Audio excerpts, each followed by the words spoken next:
Good IMC, स्वागत है आप सभी का आईएमसी टॉक्स में। दोस्तों, आज हम बात करने वाले हैं ब्लड प्रेशर के ऊपर, और आज के विषय पर बात करने के लिए मेरे पास स्टूडियो में मौजूद हैं हमारे जाने माने एक्सपर्ट डॉक्टर रमन। तो आइए स्वागत करते हैं डॉक्टर रमन का। Good IMC doctor Raman, how are you? Good IMC Sandeep ji, बहुत बढ़िया। आप कैसे हैं? बहुत बढ़िया जी, थैंक यू फॉर कमिंग। तो डॉक्टर साहब, आज जो इस विषय पे हमने बात करनी है वो है ब्लड प्रेशर जी। तो आज सबसे पहले मैं आपसे जानना चाहूंगा कि ब्लड प्रेशर का मतलब क्या होता है, कृपया आप लोगों को बताइए। बहुत बढ़िया संदीप जी, बहुत बढ़िया क्वेश्चन है। देखिए, हमारा जो शरीर है एक मशीन की तरह काम करता है ना। तो हमारी बॉडी में अलग अलग पार्ट्स हैं, ब्रेन है, हार्ट है। अब इन सभी को सप्लाई कैसे होगी न्यूट्रिएंट्स की, पोषक तत्वों की, उसका एक सिस्टम होना चाहिए। वो सिस्टम हमारी बॉडी ने तैयार किया है, कुदरत ने हमको दिया है खून, ब्लड। अब ये ब्लड हमारे शरीर में अलग अलग हिस्सों में जाएगा तो वो एक प्रेशर से जाना पड़ेगा। ये वैसा ही है जैसे आपके घर में पानी की टंकी है, वहाँ पर आप मोटर से, पाइप से पानी चढ़ाते हैं। बिल्कुल। तो आपके घरों में पूरी पाइप में, किचन में, बाथरूम में पानी जाता है, तो एक प्रेशर से जाना चाहिए। अगर वो प्रेशर कम है तब भी दिक्कत है, ज़्यादा है तब भी दिक्कत है। बिल्कुल। तो ये ब्लड प्रेशर वही है जो हमारे शरीर के अंदर खून का जो दौरा है वो किस प्रेशर से जाना चाहिए, जो प्रेशर है वो मेंटेन रहना चाहिए, वो ब्लड प्रेशर है। अब आपका सवाल ये है कि हाइपरटेंशन की हम बात कर रहे हैं, तो हाइपरटेंशन क्या है? जब ब्लड प्रेशर बढ़ जाता है बहुत ज़्यादा। और हाइपोटेंशन भी एक चीज़ होती है, एक तो है ज़्यादा बीपी और एक है लो बीपी, उसको हम हाइपोटेंशन बोलते हैं। तो ये दोनों ही जो है हमारी सेहत के लिए ख़तरनाक है। BP should be always normal. Okay, so अगर हम नॉर्मल रेंज की बात कर रहे हैं तो डॉक्टर साहब ये रेंज क्या होनी चाहिए? बिकॉज आज की डेट में जब बात होती है तो कई बार लोगों को बड़ा कंफ्यूजन होता है कि मेरा नॉर्मली कहा जाता है 120/80 नॉर्मल होना चाहिए जी। तो अभी लेटेस्ट सिचुएशन के हिसाब से, जो आज का हमारा खान पान है, जो आज की दिनचर्या है, उसके हिसाब से आइडियल रेंज क्या होती है ब्लड प्रेशर की? देखिए संदीप जी, इसमें क्या रहता है कि एक तो आपकी एज, ठीक है, दूसरा आपका लाइफस्टाइल। ये दोनों चीज़ें जो है आपके ब्लड प्रेशर को निर्धारित करती हैं। फिर भी नॉर्मल देखा जाए तो 120/80, क्योंकि ब्लड प्रेशर जो है दो तरीके से नापा जाता है। एक होता है सिस्टोलिक, एक होता है डायस्टोलिक। मतलब कि जब आपका खून का दौरा जा रहा है, खून आपकी बॉडी में जा रहा है और एक आप वापिस आ रहा है, तो उस केस में 120/80 एक नॉर्मल ब्लड प्रेशर माना जाता है। लेकिन आज के समय में, कुछ समय से जैसे जैसे दिनचर्या ख़राब होती जा रही है, जैसे लाइफस्टाइल की बात करी जाए और खान पान की वजह से, तो अब जो है थोड़ा सा अपर रेंज भी हम इसको ले लेते हैं। 130/80 तक भी हम इसको नॉर्मल मान लेते हैं। अगर इससे ऊपर ब्लड प्रेशर जा रहा है किसी भी स्थिति में तो ये हाइपरटेंशन माना जा सकता है। और इसी प्रकार अगर हम लो बीपी की बात करते हैं तो वो रेंज कहाँ तक लो जा सकती है, जो एक नॉर्मल कैटेगरी में मानी जाएगी? बिल्कुल। लो बीपी की बात की जाए तो अगर नॉर्मली आपका 90/60, 90/60 से अगर नीचे आपका ब्लड प्रेशर रह रहा है तो वो लो ब्लड प्रेशर की कैटेगरी में आता है। और इसके इस समय इतने लक्षण देखने को नहीं मिलते हैं, पर जब बहुत ज़्यादा बीपी लो चला जाए 60/40 तक, तो उसके बाद कुछ अलार्मिंग साइंस देखने को मिलते हैं। अब जैसे आपने एक उदाहरण दिया कि घर में पानी की सप्लाई एक पंप के माध्यम से होती है या एक प्रेशर के माध्यम से होती है, और अगर पानी की वो सप्लाई कहीं ना कहीं अवरुद्ध हो जाए तो किसी न किसी घर के पार्ट में पानी की सप्लाई प्रॉपर नहीं रह पाएगी। तो बहुत अच्छा आपने उदाहरण दिया ये। मैं थोड़ा सा आपसे जानना चाहूँगा कि अगर ये पानी की सप्लाई प्रॉपर नहीं हो रही है, यानी हमारे शरीर में खून की सप्लाई प्रॉपर नहीं हो रही है, तो इसके क्या क्या दुष्परिणाम हो सकते हैं? आपको क्या लगता है? थोड़ा, अब सारे तो हम सब कुछ थोड़ा थोड़ा जानते हैं, पहले मैं आपसे समझना चाहूँगा, आपको क्या लगता है? बिल्कुल, आपने जैसे एक एग्जाम्पल दिया, उदाहरण दिया कि घर में अगर प्रॉपर सप्लाई नहीं हो, अब किचन में आप खाना बना रहे हो तो वहाँ पानी की सप्लाई नहीं है तो गड़बड़ हो जाएगा। वॉशरूम में आप नहा रहे हो, पानी की सप्लाई नहीं है, गड़बड़ हो जाएगा। पानी आते आते बंद हो गया आते आते तो दिक्कत हो जाएगी। तो उसी प्रकार से मुझे जहाँ तक लगता है हमारे शरीर के बहुत सारे वाइटल ऑर्गन है। बिल्कुल। अब जैसे हाथ हमारा एक ऑर्गन है, आंखें हमारी एक ऑर्गन है, दिमाग हमारा एक ऑर्गन है, इसी प्रकार से दिल भी खुद में एक ऑर्गन है। बिल्कुल। तो अगर किसी भी वाइटल ऑर्गन पे सप्लाई अवरुद्ध होती है या कम हो जाती है, और क्योंकि आपने बहुत अच्छी बात बोली जो कि बहुत फैक्ट भी है कि ये जो न्यूट्रिएंट हम खाने के माध्यम से ले रहे हैं उनकी सप्लाई इस ब्लड के माध्यम से ही हो रही है। बिल्कुल सही। तो अगर वो पोषक तत्व हमारे शरीर के अंगों तक नहीं पहुंचेंगे तो शायद वो पर्टिकुलर अंग काम करना बंद कर दे या उसमें चैलेंजेस आने लग जाएं। तो मैं थोड़ा सा जानना चाहूँगा साइंटिफिक रूप में कि क्या क्या इसके विकराल रूप हो सकते हैं अगर हाई बीपी हो रहा है या लो बीपी हो रहा है। देखिए सर, इसके पीछे सबसे पहले हमको समझना होगा कि ब्लड हमारे लिए ज़रूरी क्यों है। थोड़ा सा हम इसके बैक पे जाते हैं ना, बैक एंड पे जाते हैं। खून जो है हमारे शरीर को क्यों आवश्यक है, उसका क्या रोल क्या है ब्लड का। तो देखिए, एक तो सबसे बड़ी बात है, हमारे शरीर के जो कोशिकाएं हैं उनको दो चीज़ें ज़रूरी चाहिए। तीन चीज़ें मैं आइदर कहूँगा। नंबर 1 ऑक्सीजन चाहिए, नंबर 2 उनको चाहिए न्यूट्रिएंट्स, नंबर 3 चाहिए उनको इंस्टेंट एनर्जी के लिए कार्बोहाइड्रेट्स। अब ये सारी चीज़ें जो भी हम खा रहे हैं, हम सांस ले रहे हैं तो हवा जो है हमारे शरीर में जा रही है, वहाँ से ऑक्सीजन ब्लड में जा रहा है, फेफड़ों में से जो भी हम खा रहे हैं उसमें से पोषक तत्व खींच के जो है ब्लड में जा रहे हैं। तो ये सारी चीज़ें जो हैं हमारी पूरी बॉडी के सेल्स तक, जैसे आपने बताया, वहाँ तक पहुँचेंगी। अब बात करते हैं अगर ब्लड प्रेशर ज़्यादा हो, जो आपका सवाल है, अगर ब्लड प्रेशर ज़्यादा हो जाता है तो देखिए एक और एग्जांपल लेते हैं। आप घर में पानी देते हैं, ठीक है, मान लीजिए आपके घर में एक गमला है, उसमें आप पानी देते हैं तो आप क्या बहुत ज़्यादा प्रेशर से देते हैं? नहीं देते, नॉर्मल प्रेशर से देते हैं। अगर आप ज़्यादा प्रेशर देंगे तो क्या होगा? तो पानी बाहर भी गिरेगा, जो मिट्टी है, जो उसका बेस है वो भी ख़राब हो जाएगा, घास लगी है वो खड़ जाएगी, पौधा जो है वो ख़राब हो जाएगा। तो ऐसे ही जो बॉडी के पार्ट्स हैं, जो टिश्यूज़ हैं, जो सेल्स हैं, वो एक लेवल तक ब्लड के प्रेशर को झेल सकते हैं। जब आप ओवर प्रेशर उसको करेंगे तो क्या होगा कि जो वो सेल्स हैं वो डैमेज होना शुरू हो जाएंगे। सबसे ज़्यादा जो असर इसका देखने को मिलता है वो देखने को मिलता है नंबर 1 आपकी किडनीज़ के ऊपर। किडनीज़ क्या है? एक फ़िल्टर है। आप भी जानते हैं, छन्नी हम आम भाषा में बोलते हैं ना, जो हम घर में यूज़ करते हैं, वो फ़िल्टर है। अब उसमें आप ज़ोर से प्रेशर से पानी डालिए तो आप देखते हैं वो छलनी ख़राब हो जाती है। करेक्ट। अब कंटिन्यूसली अगर वो आपके किडनी के अंदर प्रेशर से ब्लड जाता रहा तो क्या होगा? किडनी जो है वो सेल्स डैमेज हो जाएंगे। एक नंबर 1। दूसरा, अब ये ब्लड कहाँ जा रहा है? उसी प्रेशर से आपके ब्रेन में जा रहा है, तो आपकी ब्रेन की नर्व्स को डैमेज कर सकता है। ठीक है, जिसको हम ब्रेन हेमरेज बोलते हैं दिमाग की नस फट गई, पैरालिसिस हो गई। बड़ा कॉमन है ये बोलना। बिल्कुल बिल्कुल। तो ये हो गया आँखों की जो, और ख़ास बात यह है कि कुछ ऐसे ऑर्गन्स हैं जो उनके यहाँ पे ब्लड सप्लाई तो है लेकिन वहाँ पे कैपिलरीज बहुत जिसको हम कहते हैं नाजुक हैं। जैसे आँखों का पर्दा, रेटिना, वहाँ की ब्लड सप्लाई, वहाँ की हेमरेज हो सकता है। ब्रेन की बात कर ली, हार्ट के ऊपर असर पड़ सकता है। अब हार्ट के ऊपर कैसे असर पड़ेगा? होता क्या है, जब आपका प्रेशर से आपने ब्लड को धकेला है ना, अब वो ब्लड क्या करेगा सर, वो आप जैसे दीवार के ऊपर पानी मारे तो बैक प्रेशर भी तो आता है। करेक्ट है ना। अब हुआ क्या, जैसे मान लीजिए कि धीरे धीरे समय के साथ साथ आपकी जो नसें हैं वो भी वीक हो रही हैं, तो वो प्रेशर से ब्लड जाने की कोशिश कर रहा है लेकिन आगे उसको रेजिस्टेंस मिल रहा है, तो वो बैक प्रेशर मारता है। वो बैक प्रेशर कहाँ मारेगा सर? आपके हार्ट पे मारेगा। ये वैसे ही ना, जैसे हमारे घर में मोटर होती है, बंद कर दो हों करने लगती है, तो प्रेशर कहाँ पे आ रहा है सर? हार्ट पे आ रहा है। अब हार्ट के ऊपर प्रेशर आएगा तो हार्ट क्या करेगा सर? अब मान लो मैं आपको धक्का दूं तो आप क्या करेंगे? अपने आप को रोकने की कोशिश करूंगा, या फिर आप मुझे भी धक्का देंगे, धक्का दूंगा, ऑब्वियस तो बात है। आप क्या करेंगे? आप बोलेंगे अगर डॉक्टर 1 का जोर ज्यादा है तो आप क्या करेंगे सर? अपना बल बढ़ाएंगे। तो हार्ट क्या करता है, ओवर द टाइम धीरे धीरे अपने आप को और स्ट्रॉन्ग करने की कोशिश करता है, उसकी मसल्स थिक होने शुरू हो जाती हैं, जिसको हम कार्डियोमायोपैथी बोलते हैं डॉक्टरी भाषा में। अब जब उसकी मसल्स मोटी हो गई तो वो क्या करेगा? उसको ब्लड की सप्लाई और चाहिए, बिल्कुल ऑक्सीजन और चाहिए, जो कि उसको नहीं मिल रही है, तो धीरे धीरे हार्ट फेलियर की तरफ जाता है। तो एक बहुत बड़ा इसका एक मैकेनिज्म है, पर आम भाषा में हार्ट, किडनी जो मैंने आपको बताया उन पे असर पड़ता है। करेक्ट। तो डॉक्टर साहब, ये तो हो गया थोड़ा सा बैकग्राउंड की ब्लड प्रेशर के नुकसान क्या क्या हो सकते हैं, एंड आई एम श्योर हमारी जितनी भी ऑडियंस यहाँ पे देख रही है उनको ये चीज़ें समझ में आ रही होंगी। ये बड़ी कॉमन समस्या है जो लोगों को सुनने को मिलती है, बट कई बार हमें ये समझ में नहीं आता कि ये कारण क्या है, क्यों हो रहा है, और हाई ब्लड प्रेशर या लो ब्लड प्रेशर कितना इम्पैक्ट डाल सकता है।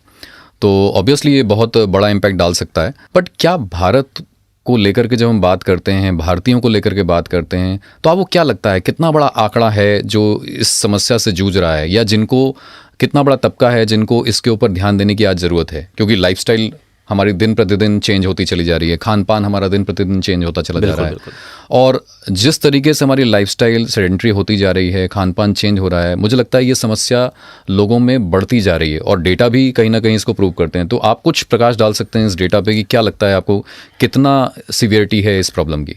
आपके आसपास आप देखते हैं कितने लोग आपको तो मिलते होंगे, काफ़ी लोग मिलते होंगे, बीपी बढ़ गया, कितने लोग ऐसे मिलते हैं आपको? मतलब लगभग आजकल आप 40-45 साल से ऊपर अगर बढ़ते हैं तो लगभग बड़ा कॉमन है।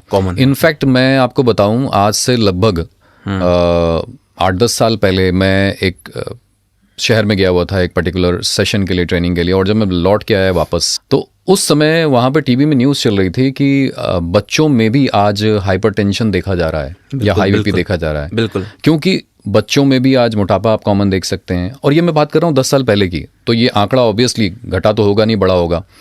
बच्चों में हाई बीपी की शिकायत देखी जा रही है। बच्चों में देखा गया कि हम बच्चों को अच्छा खाना देने की कोशिश करते हैं। हम बाज़ार से अगर नॉनवेज खा रहे हैं, वहाँ पे एग्जांपल दे रहे थे नॉनवेज का कि आप चिकन मटन जो भी आप लेके आते हैं, आप सोचते हैं कि अपने सामने आपने कटवाया और अपने सामने फ्रेश आप लेके आ रहे हैं और बच्चों को खिला रहे हैं। तो वहाँ पे वो रिपोर्ट दिखा रही थी कि बेसिकली आप देखते हैं कि जो आपने चिकन खाया शायद वो हफ्ते या 15 दिन पहले पैदा हुआ होगा, और उसको रात में रोज़ ऑक्सीटोसिन के डोजेज लग रही हैं, इंजेक्शन लग रही हैं, और with in a weeks time वो एक हट्टा कट्टा मुर्गे में तब्दील हो गया, और आप उसको कटवा के अपने सामने लेके आए और आपने बच्चों के साथ बड़े एंजॉय किया। मगर डू यू नो कि आपने उसमें कितना ऑक्सीटोसिन ले लिया जो उस जानवर की अगर बॉडी ग्रोथ को बढ़ा सकता है, तो बच्चों की बॉडी ग्रोथ कितनी बढ़ सकती है। बिल्कुल। तो ऑब्वियसली ये तो दिक्कत का कारण है ही। तो अगेन मैं आपसे भी थोड़ा इसके ऊपर जानना चाहूँगा कि आपको क्या लगता है कितने मरीज होंगे या कितना डेटा ये एग्रावेटेड रूप ले रहा है भारत में? देखिए संदीप जी, इसमें ये समझना होगा कि हाइपरटेंशन को ना एक वर्ड कहते हैं हम इसको ना, हाई बीपी को साइलेंट किलर कहते हैं। ओके। एक बड़ा इसके लिए एक बहुत अच्छी टर्म है साइलेंट किलर। साइलेंट किलर इसको इसलिए कहा जाता है क्योंकि ज़्यादातर केसेस इसके अनडायग्नोस्ड रह जाते हैं, पता ही नहीं लगता। मेरे क्लिनिक पर रख लीजिए, कई पेशेंट्स ऐसे आते हैं जिनका बीपी इतना बढ़ा हुआ है, उनको पता ही नहीं है। तो वो जब पहली बार चेक कराते हैं तो वो कहते हैं अरे डॉक्टर साहब आप तो शायद मजाक कर रहे हैं। तो फिर वो हम भी हैरान होते हैं, उनको पता ही नहीं है और सिम्टम्स भी कोई नज़र नहीं आ रहे हैं, और एकदम से कुछ ऐसा हो जाता है। तो बात करते हैं आंकड़ों पर। तो एक रिपोर्ट के मुताबिक फिलहाल भारत में हर 3 में से 1, कितना हो गया, लगभग 30% के करीब से आसपास होता है, वो हाइपरटेंशन का शिकार है। ठीक है। और पूरे साल में देखा जाए, अगर मैं थोड़ा इसको ओवरव्यू पूरे वर्ल्ड वाइड देखूं, तो 15 लाख से ज़्यादा जो मौतें हैं पूरे वर्ल्ड के अंदर, उसमें हाइपरटेंशन से रिलेटेड हार्ट प्रॉब्लम्स आके चल के जो हैं वो देखने को मिलती हैं। और भारत में 50% केसेस ऐसे हैं, 50% cases are those which are undiagnosed, उनको पता ही नहीं है कि उनको ब्लड प्रेशर है। तो आप देखिए कि अब 50% लोगों को पता ही नहीं है, लेकिन वो अंदर अंदर क्या कर रहा है, वो साइलेंट किलर है। वो साइलेंट किलर तो अंदर ही अंदर सर क्या कर रहा है, वो उनको मार कर रहा है। करेक्ट। तो ये बहुत चिंता का विषय है सर। अक्सर ये देखा जाता है, आपने शायद महसूस भी किया होगा अपने क्लिनिकल उस एक्सपीरियंस में, कि हमारे यहाँ जनता अब धीरे धीरे अवेयरनेस बढ़ा है, बट नॉर्मली क्या होता है, लोग टेस्ट से, रिपोर्ट से घबराते हैं। एग्जैक्टली। कि आप के पास आए और आपसे बोलेंगे डॉक्टर साहब मुझे ये प्रॉब्लम महसूस हो रही है, आप दवाएं लिख दो। और आप अगर रिकमेंड करते हैं उनको कोई टेस्ट करा लो, हाई बीपी का टेस्ट करा लो, शुगर का टेस्ट करा लो, फलाने का टेस्ट करा लो, तो उनके दिमाग में होता है अरे डॉक्टर साहब टेस्ट बस छोड़ो, बस दवाई लिख दो, हम उसी से ठीक हो जाए। बिल्कुल। क्योंकि मुझे जो लगता है एक कि रिपोर्ट होगी, कुछ चीज़ें सामने आएंगी तो डर ज़्यादा लगेगा।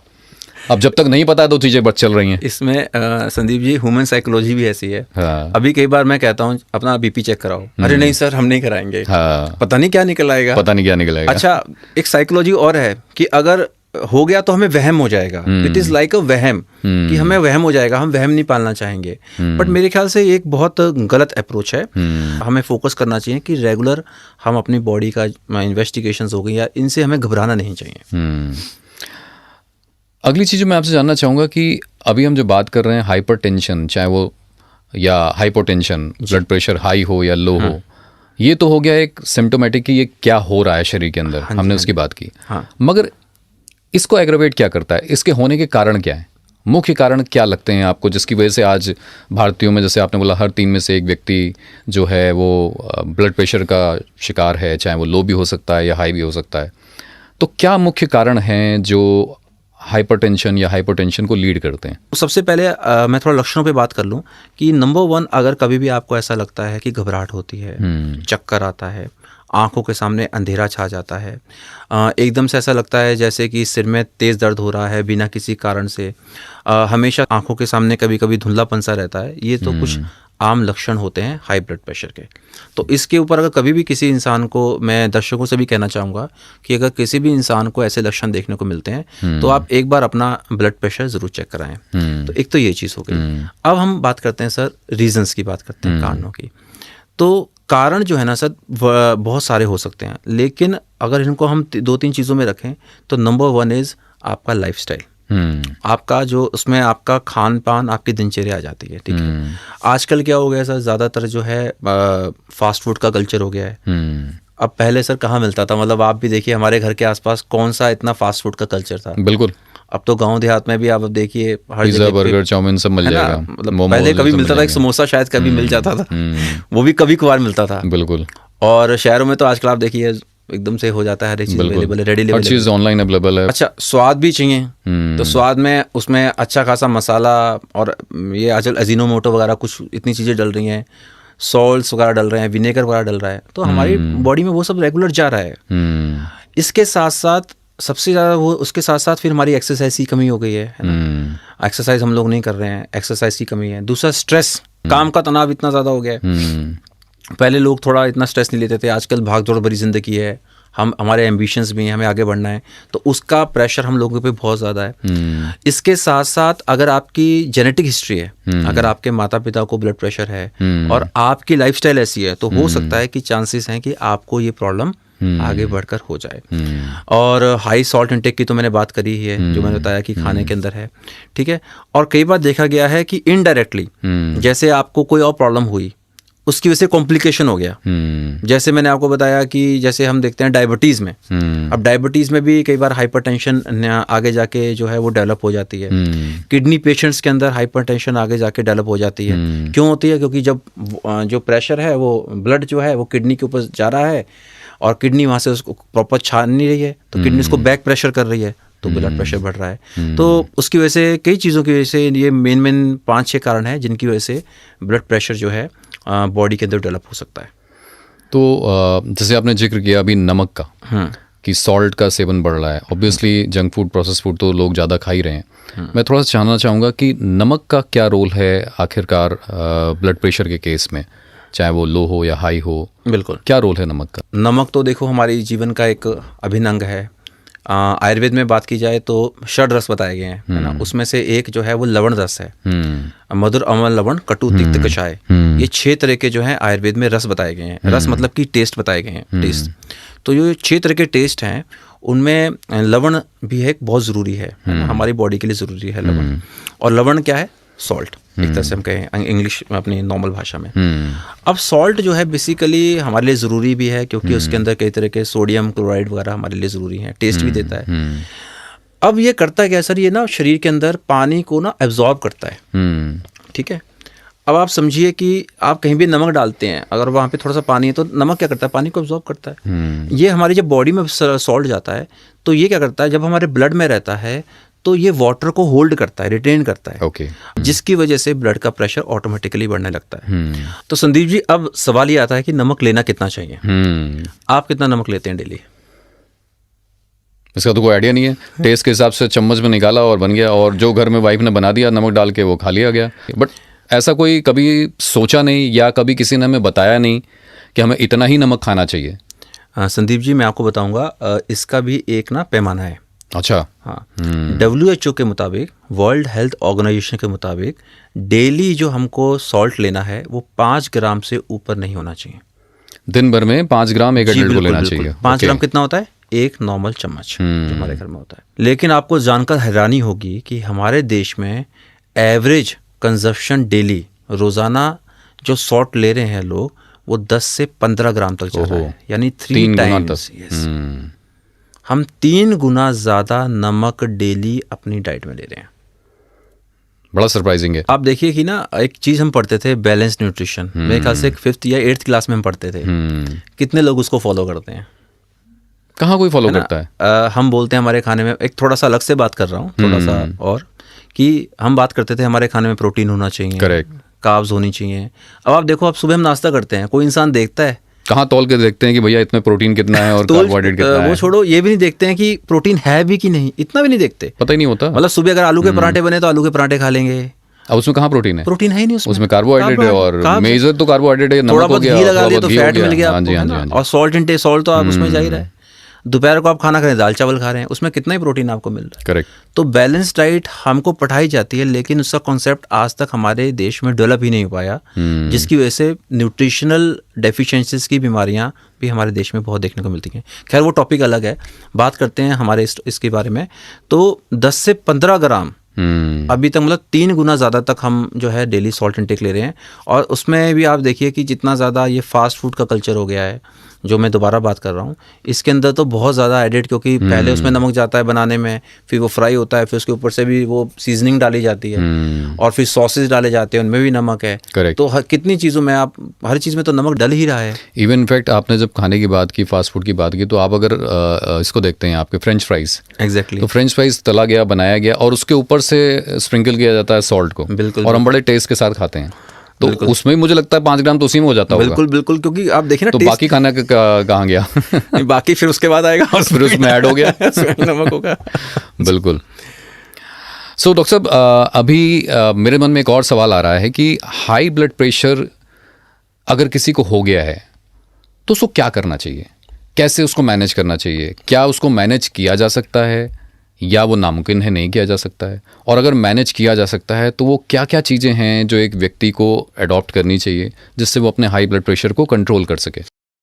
बात यह है कि सबसे पहले आपको पता कब लगा, नंबर 1 है। दूसरा डिपेंड करता है कि उस समय आपका ब्लड प्रेशर कितना है। इसमें थोड़ा सा समझना पड़ेगा कि अगर ब्लड प्रेशर बहुत ज़्यादा है और उसको बहुत जल्दी कंट्रोल ना किया जाए तो वो एक वैसे तो ज़्यादा ब्लड प्रेशर एक इमरजेंसी है।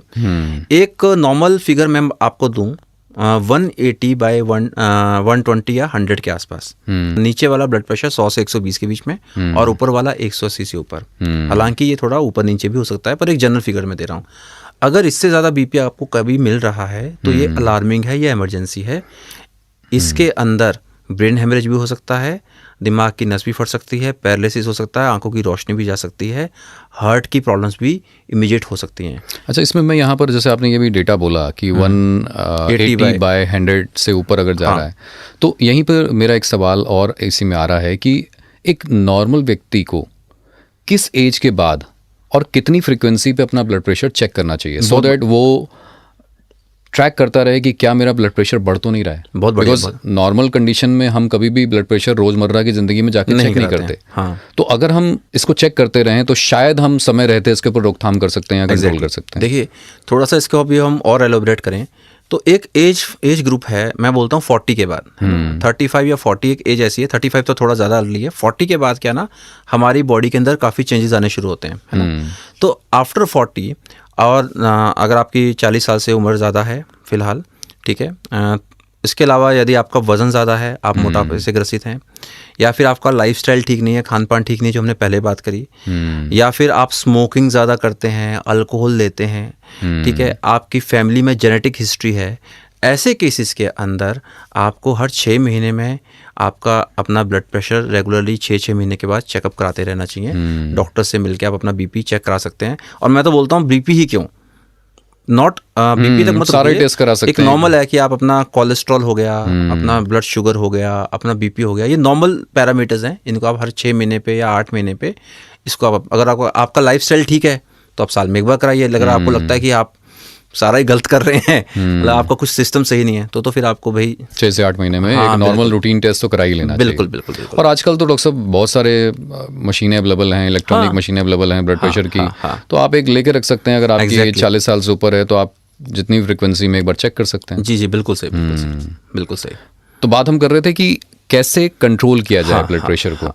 तो कंट्रोल की मैं बात कर रहा था कि एक तो मैंने आपको बताया कि अगर बीपी ज़्यादा है तो मेडिकल इमरजेंसी है ना। तो कई बार पेशेंट्स आ जाते हैं कि सर हमको बता दीजिए अभी हम क्या करें, तो that is a medical emergency. उसमें आप नेग्लिजेंस मत करिए, बिल्कुल तुरंत उसमें लापरवाही नहीं होनी चाहिए। दूसरा आता है कि जब आपको पता लगा, अब आपको मान लो पता लग गया, आज आपको पता लगता है, आज मैं आपको बताता हूँ कि संदीप जी आपको ब्लड प्रेशर है, तो सबसे पहले ये देखना है आपको कितना है। अगर 140/90 तक जा रहा है, उसमें आप क्या कर सकते हैं, नॉर्मल है।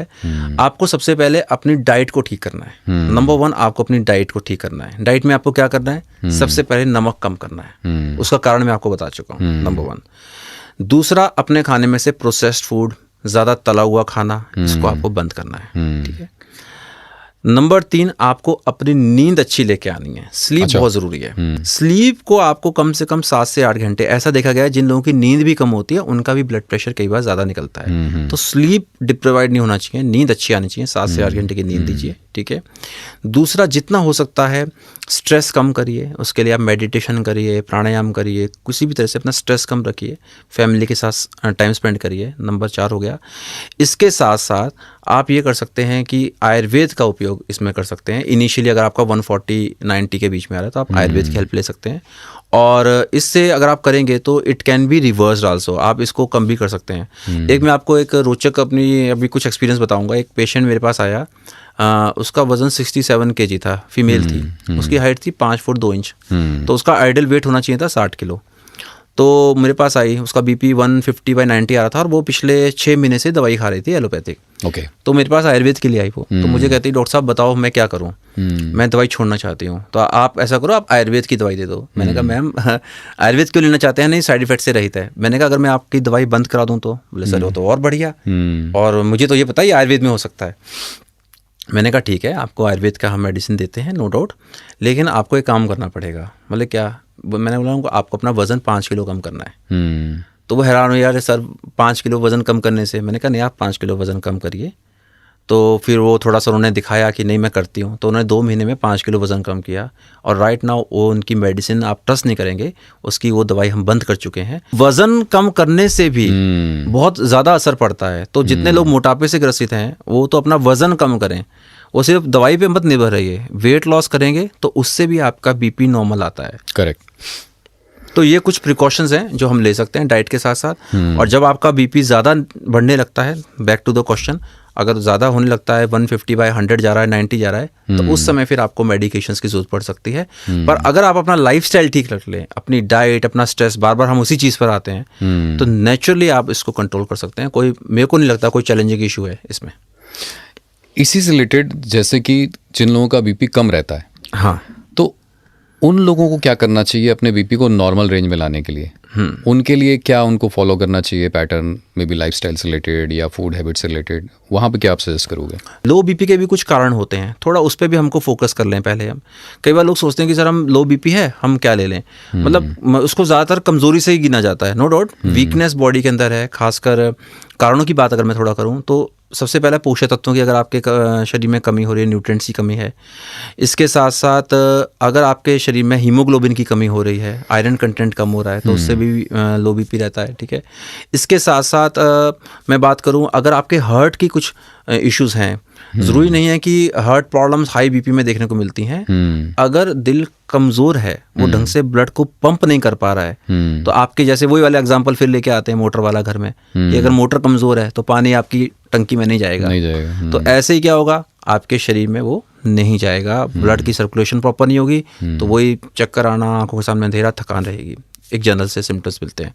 तो जब लो बीपी की बात की जाती है तो उसके लिए हमको क्या करना है, हमें सबसे पहले कारण पे काम करना है। हमें कॉज पता लग गया, अगर हार्ट की प्रॉब्लम नहीं है तो it may be most of the cases वो न्यूट्रिशनल डेफिशिएंसीज होती हैं। तो आप जो है अपनी डाइट को अच्छा करें, अपनी डाइट के अंदर जो है पोषक तत्वों को इन्वॉल्व करें, खासकर विटामिन B12 है या विटामिन B6 है, ऐसी चीज़ों को अपनी डाइट में इन्वॉल्व करें। हरी सब्जियों का उपयोग करें जिनके अंदर आयरन कंटेंट ज़्यादा होता है, जिससे आयरन की जो है बॉडी के अंदर डेफिशिएंसी कम होगी, हीमोग्लोबिन बढ़ेगा। और साथ ही साथ जो है अपनी, मैं तो ये बोलूँगा आलमंड्स वगैरह का यूज़ कर सकते हैं, इन सब चीज़ों का उपयोग कर सकते हैं। ग्रेट। तो कहीं ना कहीं जैसे नमक की हम बात कर रहे थे, क्या नमक का सेवन भी उनमें बढ़ाया जा सकता है? हाँ बिल्कुल अगर कम है तो भी एक कारण हो सकता है। बिल्कुल। और जब हम नमक को जोड़ रहे थे कि हाई बीपी लीड कर सकता है, तो कहीं ना कहीं वो भी सपोर्ट कर सकता है। हाँ, सॉल्ट का हम ऐड कर सकते हैं इवन हम। और हाई बीपी में खासकर एक चीज़ और मैं बताना चाहूँगा, जैसे कैफीन है, उसको हाई बीपी करती है, तो ज़्यादा लोग अगर चाय कॉफ़ी पीते हैं तो उसको कम करें, और इसका उल्टा अगर बीपी लो है तो थोड़ा चाय कॉफ़ी ले लें। आजकल के लोगों की लाइफस्टाइल में चाय कॉफ़ी का भी सेवन बढ़ गया है। हाँ, कोल्ड ड्रिंक, ये सारे कुछ बढ़े। कॉफ़ी तो बहुत ज़्यादा हो गई है। अच्छा डॉक्टर साहब, क्योंकि आप आयुर्वेद एक्सपर्ट हैं, तो अब मैं थोड़ा सा आयुर्वेद के लेके बात करना चाहूँगा। जी सर। और मैं जानना चाहूँगा कि आयुर्वेद के हिसाब से, क्योंकि अभी आपने थोड़ा सा उदाहरण दिया एक महिला का जिन्होंने अपने बीपी को कंट्रोल किया, वजन कंट्रोल करके, क्या तरीका है आयुर्वेद में जिसके माध्यम से हम बीपी को कंट्रोल कर सकते हैं, चाहे वो लो बीपी की समस्या है या हाई बीपी की समस्या है?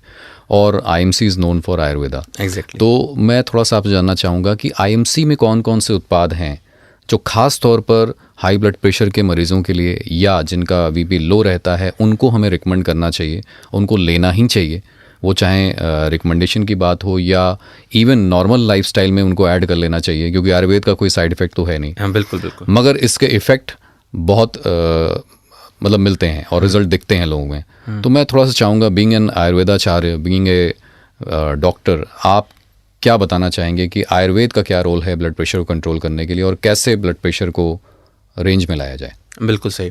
तो आयुर्वेद की बात की जाए तो सबसे पहले हमें थोड़ा समझना पड़ेगा कि मैंने कहा रूट बेस पे हम काम करते हैं ना। आयुर्वेद की बात करूं मैं तो सबसे पहले हमको कारण समझना है, ठीक है, और हमें सबसे पहले अपनी दिनचर्या और आहार को सही करना है, जो मैंने पहले बात करी। सबसे पहले तो हमें उसी पे काम करना है, तो उस पर हम काफ़ी बात कर चुके हैं। तो वही चीज़ें आयुर्वेद में भी हैं, दिनचर्या ठीक करो, खान पान ठीक करो, नंबर 1।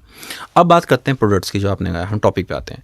तो देखिए आईएमसी के पास, हमारे पास कई ऐसे प्रोडक्ट्स हैं जो कि हाइपरटेंशन में बहुत अच्छा काम करते हैं। तो थोड़ा सा इसको हम सेग्रीगेट करते हैं।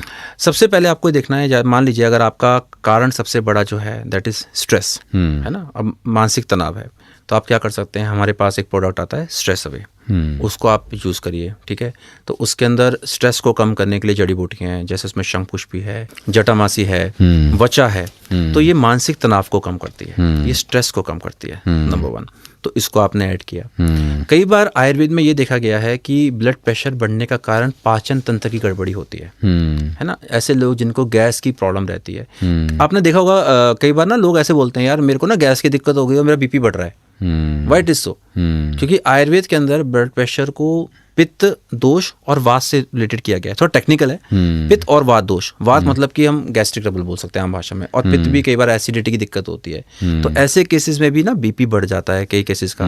हालांकि मॉडर्न साइंस इसको नहीं मानती है, लेकिन आयुर्वेद इसको मानता है। तो उसमें आप, हमारा प्रोडक्ट आता है एलो डाइजेस्ट, आप उसको रेगुलर यूज कर सकते हैं। नंबर 2 हो गया क्योर एसिड, एक सिरप आता है हमारा, आप उसका यूज कर सकते हैं, ठीक है। मैं अभी इन चीज़ों में बात कर रहा हूँ। अब ये तो हो गए साइड बाय साइड हमने जिनकी बात करी। अब एक मेन प्रोडक्ट हमारे पास है एलो मुक्ता टेबलेट, ठीक है। तो अगर आपका बीपी ज़्यादा रहता है तो एलो मुक्ता तो आपको लेनी ही लेनी है। ये इतना बढ़िया हमने आईएमसी के अंदर एक फॉर्मूला तैयार किया है। इसके अंदर शंखपुष्पी, जटामासी, मानसिक स्तर को भी, क्योंकि आयुर्वेद जो है ना सर, केवल संदीप जी केवल बॉडी तक सीमित नहीं है। बाकी पैथीज मैं क्रिटिसाइज नहीं कर रहा हूँ, लेकिन बाकी पैथीज जो होती है ना वो सिस्टम सेंट्रिक काम करती हैं। जैसे आपका हार्ट का सिस्टम हो गया, आयुर्वेद आपकी बॉडी को एज अ होलिस्टिक एग्जैक्टली, मन, आत्मा और शरीर, ये तीनों चीजें आयुर्वेद में इंक्लूड हैं। Very nice. मन, आत्मा और शरीर। तो हम क्या करते हैं, हम शरीर का इलाज करते रह जाते हैं, है ना। हम शरीर का इलाज करते रह जाते हैं, दवाई खा लो, दवाई खा लो। भाई मन भी तो है। बिल्कुल। और मन क्या है सर, आपको तो पता ही है। मैं तो बॉडी को हार्डवेयर कहता हूँ, इसको तो मैं क्या बोलते हैं सॉफ्टवेयर, या जो भी हम मेन चीज इसको बोलते हैं। तो मन, आत्मा, शरीर, इन तीनों चीज़ों पर हमको आयुर्वेद काम करता है। तो शरीर के लिए आयुर्वेद है। आपने दिनचर्या ठीक करी, आपने खान पान ठीक किया। बीपी के केसेस अगर हैं तो उसको मानसिक रूप से भी आपको रिलैक्स होना। और सबसे ज़्यादा केसेस आजकल देखिएगा स्ट्रेस के इतने ज़्यादा भर के आते हैं, तो स्ट्रेस अब है। तो एलो मुक्ता की मैं बात करूं तो उसके अंदर भी हमने शंखपुष्पी वगैरह ऐड किया है, और उसमें एक जड़ी बूटी है सर्पगंधा। ओके, ठीक है।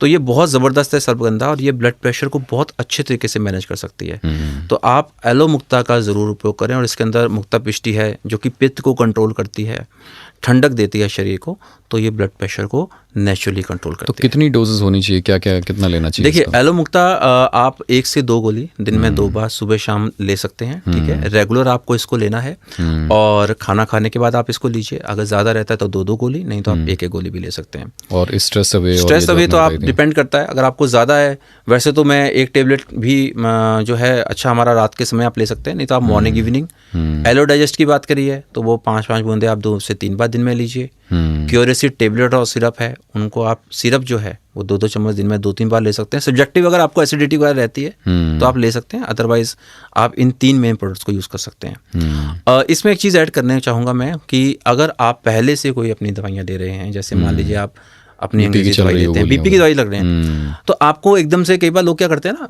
छोड़ देते हैं। वो सोचते हैं अब हम इस पे आ गए हैं। तो ऐसा नहीं है कि ये काम नहीं करेगा, लेकिन उसका सर एक प्रोसेस है, क्योंकि आयुर्वेद क्या रूट कॉज पे काम करता है, और दूसरा आयुर्वेद सेलुलर लेवल पर भी काम करता है। तो उसके लिए आपको समय तो देना पड़ेगा, रिजल्ट मिलने में थोड़ा समय एग्जैक्टली।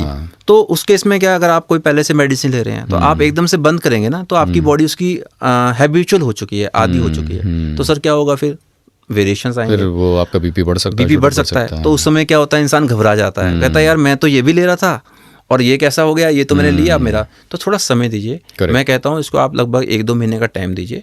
साथ में अपना रेगुलर चेकअप जरूर कराते रहिए, और जैसे जैसे आपका नॉर्मल आता है फिर आप डोजेज टाइट्रेट कर सकते हैं। हाँ जी, टाइट्रेट कर सकते हैं धीरे धीरे, अपनी दवाइयों को धीरे धीरे बंद कर सकते हैं। सब्जेक्टिव है वो। इसमें ये भी देखना पड़ता है कि आपकी उम्र कितनी है, वजन कितना है, आप कब से ले रहे हैं। तो एक पूरा हर किसी इंसान के लिए चीज़ें अलग अलग होती हैं, क्योंकि शरीर हर किसी का अलग अलग है ना। बिल्कुल। मैं अलग सोचता हूँ, आप अलग सोचते हैं ना। मेरा अगर मैं मान लो मैं ज़्यादा फैटी हूँ और आप बिल्कुल परफेक्ट हैं, आप एक्सरसाइज भी करते हैं, तो मेरे में रिजल्ट अलग मिलेंगे, आप में अलग मिलेंगे।